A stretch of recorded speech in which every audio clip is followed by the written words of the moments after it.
नमस्कार मित्रों,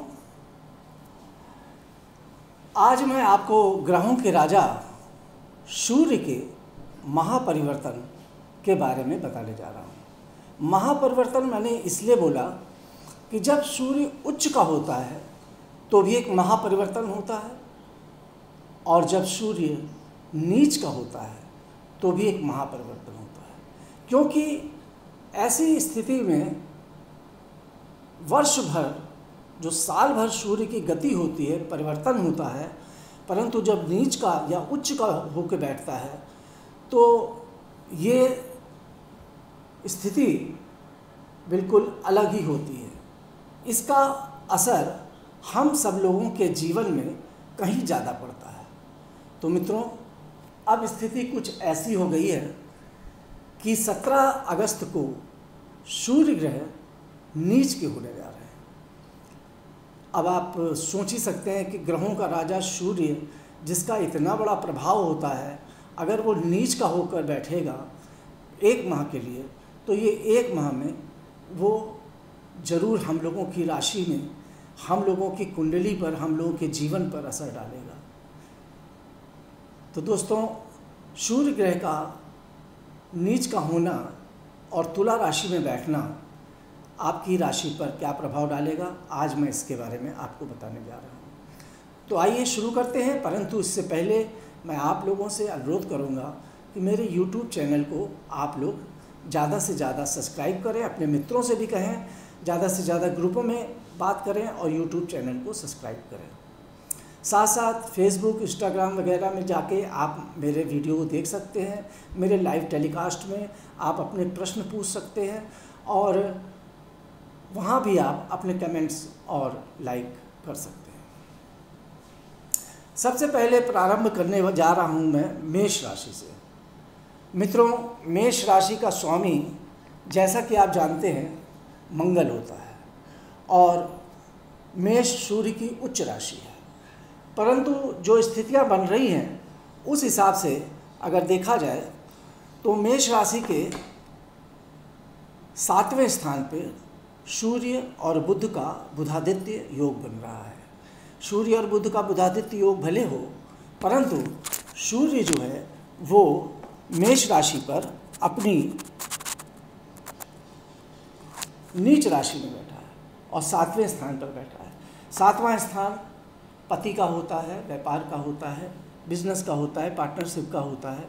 कहीं ना कहीं मेष राशि के जातकों के घर में, उनके परिवार में, उनके अगर वैवाहिक जीवन में ये नीच का सूर्य कुछ ना कुछ उत्पात जरूर मचाएगा। बहुत सावधान रहने की ज़रूरत है मेष राशि के जातकों को इस समय, और ख़ास तौर से परिवार के भीतर उनको अवॉइड करना चाहिए।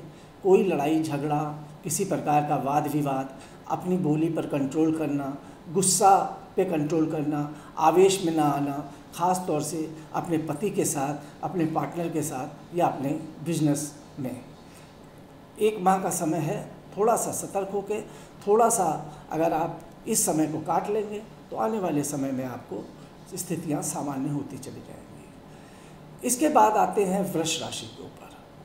वृष राशि के लिए भी अभी बहुत दिक्कत का समय है। 6ठे स्थान पर सूर्य नीच का होकर बैठ रहा है।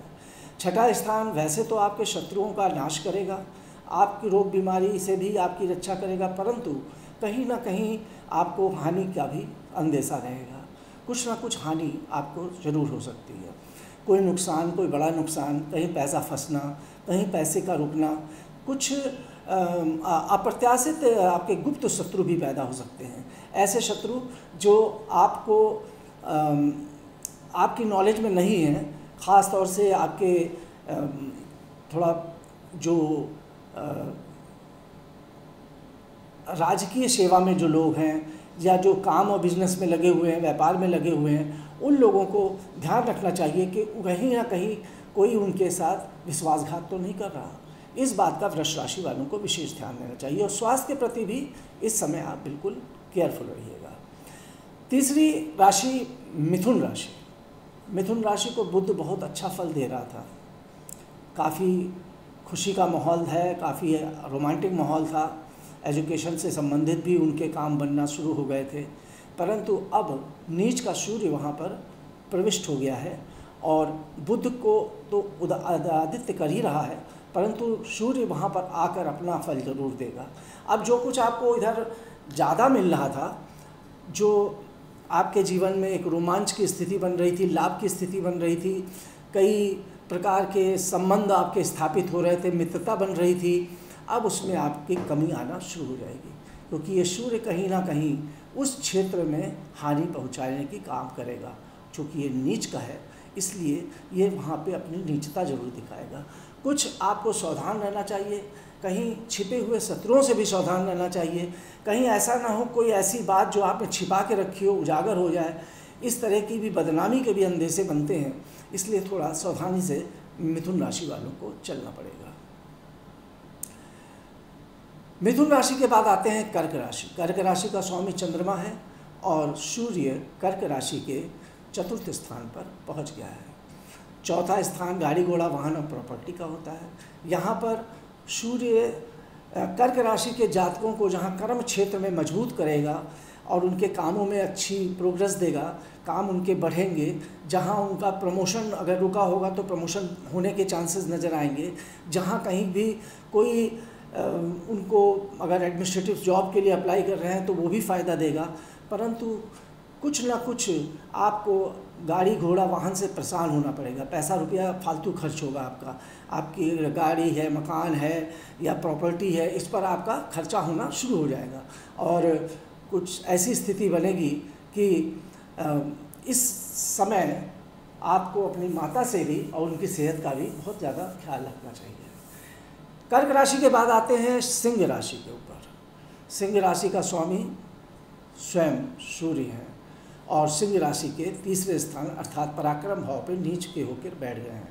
साथ साथ भाग्य भाव पर उनकी पूर्ण दृष्टि पड़ रही है। सिंह राशि के लिए ये पराक्रम को वृद्धि तो करेगा, सिंह राशि के जातकों को पराक्रम की वृद्धि कराएगा, उनके भाग्य को भी अच्छा करेगा, परंतु कहीं ना कहीं भाई बहन, छोटे भाई बहन से मतभेद हो जाना, कुछ झगड़ा होना, कुछ स्थितियां ऐसी बन सकती हैं कि आपको अपनी वाणी पर बहुत कंट्रोल रखना पड़ेगा।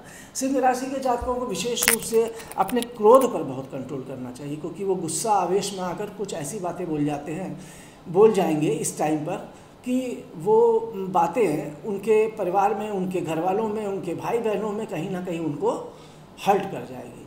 तो अब ऐसे टाइम पर आपको थोड़ा सा अपने वाणी पर, अपने गुस्से पर, अपने क्रोध पर कंट्रोल करना है। बाकी सूर्य आपके भाग्य को बहुत बढ़ाएगा, भाग्य प्रबल करेगा और जो रुके हुए काम है वो बनना शुरू हो जाएंगे और तेज़ी से आगे बढ़ेंगे। सिंह राशि के बाद आते हैं कन्या राशि पर। कन्या राशि से द्वितीय स्थान पर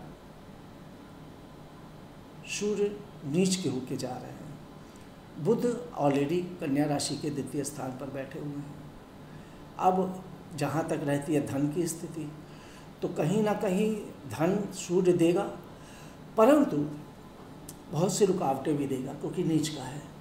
ख़ास तौर से आपको अपनी वाणी पर बहुत ख्याल रखना पड़ेगा, अपने कुटुंब पे बहुत ख्याल रखने का, परिवार में दिक्कतें पैदा करेगा। आपकी जीविया अपनी वाणी की वजह से आपकी बोली इतनी ख़राब हो जाएगी कि उस बोली की वजह से आपके अपने आप से बहुत ज़्यादा दुखी होंगे, आपसे कटने लगेंगे, हटने लगेंगे। और पर आपको धन की थोड़ी प्राप्ति, जो रुकी हुई धन की प्राप्ति है, वो कहीं ना कहीं किसी रिसोर्स से होना शुरू हो जाएगी। तो ख़ास तौर से कन्या राशि के जातकों को भी इस समय थोड़ा सावधान रहने का समय है। अब आते हैं तुला राशि के ऊपर। तुला राशि के लग्न में सूर्य पहुंच रहा है। तुला राशि का लिए अच्छा रहेगा, क्योंकि उनके लग्न में सूर्य है। लग्न में जाके सूर्य उनकी पर्सनालिटी को, उनके व्यक्तित्व को निखारेगा। उनका आने वाला टाइम पढ़ाई से संबंधित कोई भी ऐसा विषय हो जहाँ पर वो चाहे अपने कार्य क्षेत्र में हो, चाहे बिजनेस में हो, चाहे सरकारी नौकरी में हो, वहाँ उनकी व्यक्तित्व की एक चमक दिखाई पड़ेगी। परंतु कहीं ना कहीं उनको भी कुछ मानसिक पीड़ाओं से, पारिवारिक पीड़ाओं से गुजरना पड़ेगा। फैमिली में अड़चनें आ सकती हैं, पति पत्नी के बीच मनमुटाव हो सकता है, लड़ाई हो सकती है, वाद विवाद हो सकता है। तो इन स्थितियों से भी आपको बचना चाहिए। अब आते हैं मित्रों अगली राशि, नेक्स्ट तुला राशि के बाद वृश्चिक राशि के ऊपर। वृश्चिक राशि का स्वामी मंगल और वृश्चिक राशि के 12वें स्थान पर सूर्य। 12वें स्थान पर सूर्य हानि भाव पे होता है और वो भी नीच का। वैसे बुरा ग्रह, पापी ग्रह जो होते हैं वो अगर बुरे स्थान पर बैठते हैं तो फल खराब नहीं देते, परंतु नीच का सूर्य होने पर वृश्चिक राशि के जातकों के लिए ये मैं अच्छा कदापि नहीं मानता। कहीं ना कहीं वृश्चिक राशि के जातकों को भी इस समय सावधानी जरूरी है। ख़ास तौर से उनको अपने रुपए पैसे की स्थितियों में, व्यापार में, बिजनेस में, अपने काम में ये ध्यान रखना चाहिए कि कहीं ना कहीं उनका अपव्यय हो रहा है, पैसा फालतू खर्च हो रहा है। उस फालतू खर्च को बचाने की कोशिश करनी चाहिए। थोड़ा चोरी चमारी से बचना चाहिए, दुर्घटनाओं से बचना चाहिए, गाड़ी चलाते समय सावधानी बरतनी चाहिए। तो इस तरह की अगर आप सावधानी रखेंगे, अपने हेल्थ के प्रति थोड़ा केयरफुल रहेंगे, तो निश्चित रूप से ये सूर्य आपका सही फल देने लगेगा या आपको सावधान रखेगा। कम से कम कि आपको अंदेशा हो जाएगा कि मुझे ये काम अभी रुकना है, 1 महीने के लिए रोक देना है। तो आप उस वजह से आप अब ऐसा कोई काम नहीं करेंगे जहां आपका पैसा फंस रहा हो। किसी के साथ कोई ऐसा कांटेक्ट भी मत करिएगा कि जहां पैसे फंसने की संभावना हो। इसके बाद आते हैं धनु राशि के। धनु राशि के लाभ के स्थान पर सूर्य नीच के पहुंच रहे हैं। धनु राशि वालों के लिए लाभ के स्थान पर सूर्य और बुध का पहुंचना उनको लाभ तो बहुत प्रदान करेगा। हर तरीके से लाभ के मार्ग खुलना भी शुरू हो जाएंगे। काम रुके हुए थे जो, वो बनना शुरू हो जाएंगे। पैसे की स्थितियां अच्छी होना शुरू हो जाएंगी। परंतु यहाँ पर उनको भी सावधान रहने की ज़रूरत है, क्योंकि संतान पक्ष से कहीं ना कहीं उनको कहीं पीड़ा हो सकती है। अगर किसी प्रकार का संतान है या प्रेम प्रसंग है या कहीं रोमांस की बात है, वहाँ पर रुकावट भी आ सकती है। कुछ मन खिन्न सा रह सकता है, कुछ दुखी सा रह सकता है, मगर आर्थिक रूप से धनु राशि के लिए बहुत ही अच्छा फल ये सूर्य देने जा रहे हैं। इसके बाद आते हैं मकर राशि के ऊपर। मकर राशि के कर्म भाव को सूर्य प्रबल करेंगे, उनके कार्य को बनाएंगे। पिता से बहुत अच्छा लाभ मिल सकता है, परंतु पिता से लाभ तभी मिलेगा जब आप पिता से अच्छा व्यवहार करेंगे, क्योंकि नीच का सूर्य है। अगर आपने पिता से ज़रा सा भी बुरा व्यवहार किया या दुर्व्यवहार किया, या अपने जॉब में, अपने काम में, या अपनी सरकारी पद पे या राजनीतिक पद का ज़रा सा भी आपने दुरुपयोग करने की कोशिश की, तो मान लीजिए कि ये सूर्य आपको बहुत बुरा फल देने लगेगा। वहीं पर अगर आपने अपने कार्य के प्रति, अपने पिता के प्रति बहुत ही अच्छी भावनाओं से काम करा, तो ज़रूर आपको ये सूर्य बहुत अच्छा फल देगा और आपको लाभ प्रदान करेगा। आपको जहां प्रॉपर्टी से रिलेटेड मैटर है उसमें भी फ़ायदा मिलेगा और इस समय वाहन खरीदने का भी आपका योग बन रहा है। कुंभ राशि। कुंभ राशि का स्वामी भी शनि है और कुंभ राशि के भाग्य के स्थान पर सूर्य देव पहुँचे हैं। भाग्य के स्थान पर सूर्य कुंभ राशि के भाग्य को उदित करने के लिए बढ़ेगा, पर कहीं ना कहीं सूर्य धन के लिए थोड़ी सी दिक्कतें आएंगी। जहां धन में कहीं नुकसान हो सकता है, पैसा रुपया थोड़ा सावधानी से खर्च करिएगा। बाकी आपके भाग्य भाव को बहुत ही अच्छा प्रबल बनाएगा सूर्य और आपके भाग्य को गति देगा। परंतु और आपको देवी देवताओं के सानिध्य में रहना चाहिए। ये समय देखिए नवरात्र का प्रथम दिन भी है, इसलिए पूजा पाठ पर विशेष रुझान आपका होना चाहिए। एक आध्यात्मिक और एक देवी पूजा, एक गायत्री मंत्र का साधना, सूर्य की साधना, उपासना अगर आप लोग ये सब करेंगे सारे राशि वालों के लिए, तो अवश्य आपको बहुत ही अच्छा फल सूर्य प्रदान करने लगेगा। अंतिम राशि है मीन राशि। मीन राशि के अष्टम स्थान पर सूर्य और बुध का बुधादित्य योग बना हुआ है। सूर्य का अष्टम स्थान पर बैठना कहीं ना कहीं मीन राशि के जातकों को पीड़ा देने वाला हो सकता है, उनको क्लेश देने वाला हो सकता है। विशेष रूप से परिवार में कोई क्लेश हो सकता है, घर में कोई क्लेश हो सकता है। पर सूर्य चूँकि पाप ग्रह जब ऐसे भाव पर बैठता है तो अच्छा फल भी देता है। धन के मार्ग बनेंगे, कुछ ना कुछ कहीं ना कहीं से धन आना शुरू होगा और रुपए पैसे की प्राप्ति भी होगी।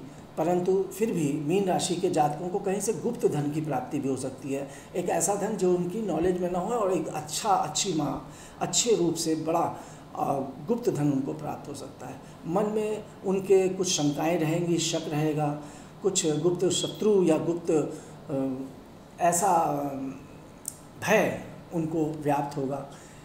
और परंतु मैं फिर से आप सभी राशि के जातकों से ये अनुरोध करना चाहूँगा कि आप सूर्य को प्रातःकाल उठ के जल जरूर दें।